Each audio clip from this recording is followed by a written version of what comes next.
የታሪክ ባለጸጋና ትላንቷን ዳብሪ ኮከብ ያሸበረቀላት ሀገር ናት። ይህ የታሪክ ገጸ በረከቷ ደግሞ በአንድ በተወሰነ ዘርፍ ብቻ ሳይሆን ከባህል እስከ ኪነ ጥበብ ከመንግስታት አወቃቀር እስከ ሃይማኖት ብዝሃነት የነበራትና አሁንም ያላት ሁሉ ቢቆጠር በእርግጥም በእጅ ያዙት ወርቅ ካልሆነ በስተቀር ሲተነተኑ ውሎ ቢያድር የሚያኮራ እንጂ አሁንስ በዛ የሚያስብል ቅንጣት ጥርጣሬን አያስከትልም። ከነዚህ በርካታ የኢትዮጵያ የታሪክ ክስተቶች መካከል ደግሞ በተለይ በመካከለኛው ዘመን በኢትዮጵያ የተመሰረቱት በርካታ መንግስታት አሻራነት ሌላኛው የታሪካችን ገጾች ናቸው። ከነዚህ መንግስታት መካከል ደግሞ እስላማዊ ሱልጣኔቶች የሚጠቀሱ ሲሆን በንግድ፣ በባህል፣ በፖለቲካ እንዲሁም በወታደራዊ ዘርፎች ለዛሬዋ ኢትዮጵያውን መሆን ታላቅ ሚናን ተጫውተዋል።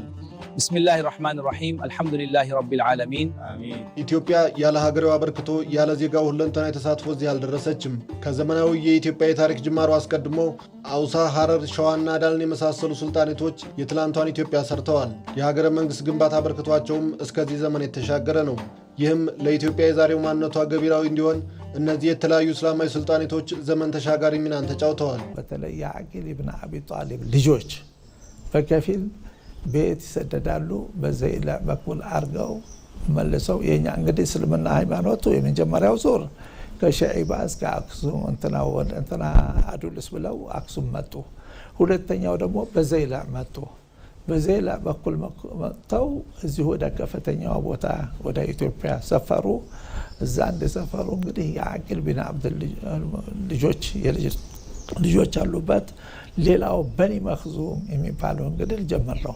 ከዚህ ነው እስላማዊ ስርወ መንግስታት አሁን መብቀል ጀመሩ ኢትዮጵያ ውስጥ። ጥሎ ደግሞ አዳል የአፋር መንግስት የምንለው ነው።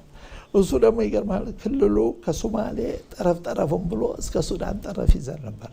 ይሄ ዘይላና ካቶ በሙሉ የነበረ ስርዓት ነው። ለዛሬቱ ኢትዮጵያውን መሆንና ለተፈጠረው የሀገር መንግስት ግንባታ በመካከለኛው ዘመን በየአካባቢው የነበሩ መንግስታዊ ቅርጽ የነበራቸው ሱልጣኔቶችም አበርክቷቸው ጎላ እንደነበር የታሪክ ተመራማሪው ፕሮፌሰር አደም ካሚል ይናገራሉ።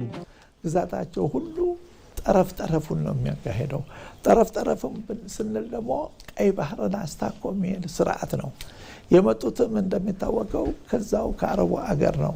ስለዚህ ከዘሮቻቸው ጋር አካባቢያቸው ጋር ግንኙነት በማድረግ የሚያመርቱትን ምርት ወደዛ በመላክ ቀይ ባህርን በማቋረጥ እጅግ በጣም በኢኮኖሚ የበለጸጉ ነበር ማለት እንችላለን። እነዚህ ሱልጣኔቶችን በቁጥር በርካታ ስለመሆናቸው የሚናገሩት የታሪክ ተመራማሪው ሱልጣኔቶቹ ሰፊ ግዛትና የተጠናከረ ወታደራዊ አቅም እንደነበራቸውም ይነገራል። እነዚህ እስላማዊ ሱልጣኔቶች በተለይ የቀይ ባህርና የጠረፉን አካባቢ ተከትለው የተመሰረቱ ሱልጣኔቶች እንደነበሩና ጠንካራ ኢኮኖሚና የአስተዳደር ዘይቤ የነበራቸው ስርወ መንግስታትን መመስረት ስለመቻላቸውም ይነገራል። ከበርካቶቹ የኢትዮጵያ ሱልጣኔቶች መካከል የአዳልና የባሊ እስላማዊ ሱልጣኔቶችም ባለጠንካራ ምጣኔ ሀብትና ወታደራዊ አቅምን ከመሰረቱ መንግስታት ግንባር ቀደም ተጠቃሾች ነበሩ።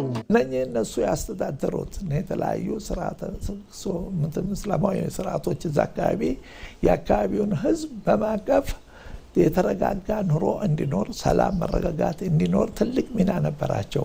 ለምን? የራሳቸው የሆነ ፍርድ ቤት አላቸው፣ ሸሪዓ ፍርድ ቤት። የራሳቸው የሆነ ትምህርት ቤት አላቸው። የራሳቸው የሆነ ሚሊተሪ ማሰልጠኛ አላቸው። የራሳቸው የሆነ ገቢ ምንጭ አላቸው። ያመርታሉ፣ ያዘጋጃሉ። ከዛ በኋላ ወደ ጎረቤት ሀገር ምርታቸውን ይልካሉ። ራሳቸው የተዳደሩበት መተዳደሪያ ገንዘብ ሁሉ ነበራቸው። በዚህም የኢትዮጵያ ሙስሊም ሱልጣኔቶች የአረቡን ዓለም ከህንድና ከሌሎች ዓለማት ጋር በንግድና በባህል እንዲሁም በፖለቲካ ከማሳሰራቸውን በተጨማሪ የተረጋጋና ሰላማዊ ማህበረሰብ እንዲፈጠር በማድረግ በኩል ግዙፍ አበርክቶ እንደነበራቸው ይናገራሉ የታሪክ ተመራማሪው። ታሪክ ማንነትን ይገልጣል። ማንነት ደግሞ የሀገር ስሪት ቱል ነው። በዲፕሎማሲውም በእውቀት ዘርፉም አበርክቷቸው ላቅ ያለ ነበር። ይህንንም ታሪክ በደማቁ ከትቦ አስቀምጦታል።